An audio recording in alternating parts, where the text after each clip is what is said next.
Saya jawab mulai pertanyaan pertama ya.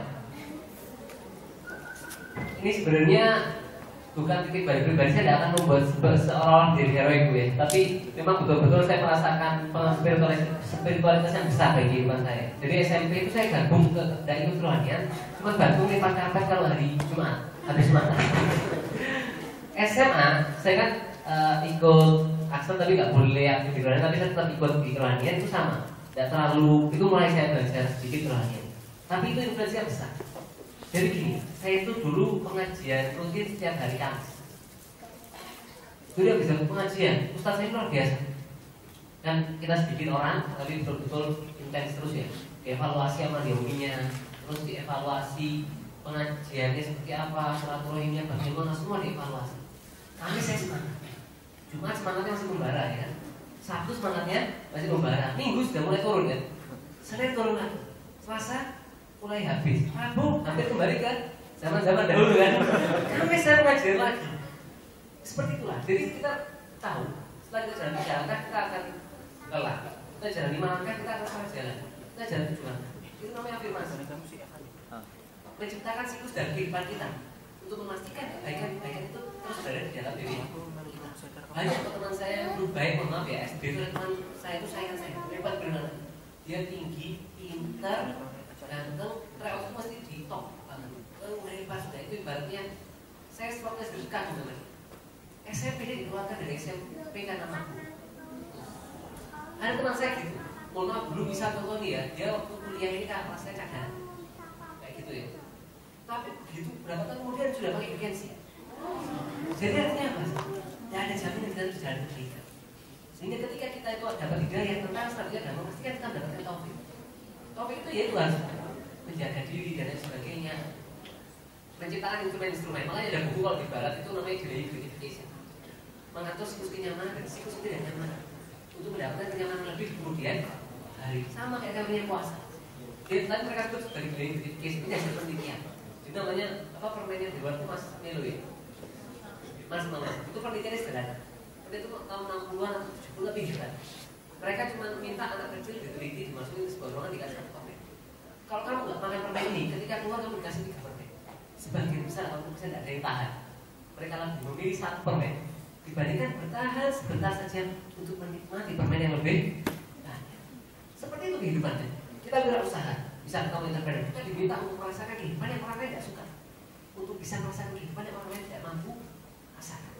Jadi bekerja keras di usia muda, contoh itu sama, puasa kan seperti itu kan, kita dilatih untuk menahan diri.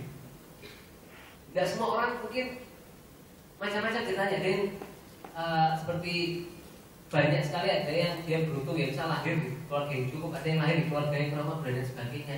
Tapi kita harus membiasakan, karena Bu Ibnu Khaldun itu dia bilang ada 3 generasi, generasi pejuang.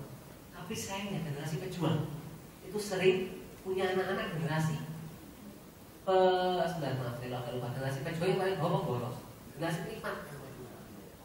Jadi anak-anak generasi pejuang jadi generasi penikmat, bawahnya itu pejuang keras. Satu hikmah ya, saya sering pelajari juga ini, menjawab pertanyaan yang kedua juga. Saya tuh suka ngisi ini, saya suka dari kuliah dulu saya suka dari itu.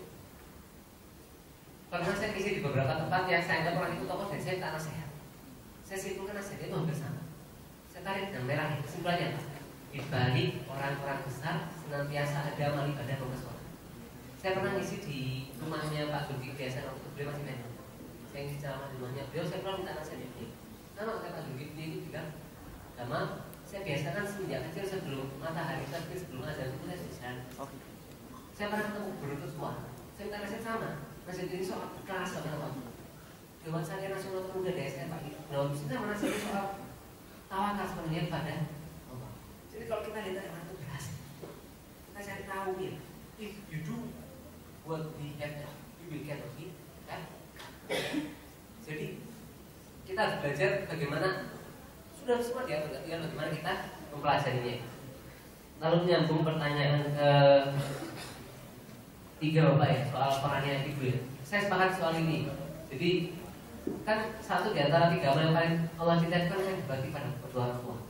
Dan satu di antara 2 azab yang Allah percepat di dunia selain pemimpinan yang ada yang dibagi pada kedua orang tua. Jadi boleh jadi keberhasilan kita itu bukan karena ketahuan kita, tapi bagaimana cara orang tua membesarkan kita. Sehingga memang proses pembinaan itu paling penting ya. Mentalitas kita, tidak penting apa yang dari belakang kita. Yang tadi kamu katanya dibilang sok baik nanti bukan dua ya, tidak penting di belakang kita. Tidak penting juga apa yang ada di depan kita. Yang paling penting adalah kapasitas dan potensi diri kita. Nah, saya mau kasih sedikit ilustrasi. Coba saya bawa. Saya kasih, biasanya saya baca nomor 100.000, tapi karena dompet saya ketinggalan, saya ambil 10.000 nggak apa-apa ya. Semoga tidak menghilangkan esensi dari ilustrasi yang saya berikan. Anggap ini 100.000 ya, tapi nggak apa-apa, 10.000. Kamu nggak dengan uang ini? Mau lah. Mau. Karena saya mau teman-teman. Masih mau dengan uang ini? Masih. Uang ini jatuh. Saya injak.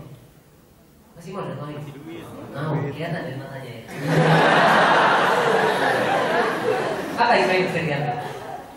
Apapun yang saya lakukan terhadap uang ini tidak mengubah keinginan Anda untuk memiliki. Karena Anda tahu, sekotor apapun uang ini, sekecil apapun ini 10.000 tambah 10.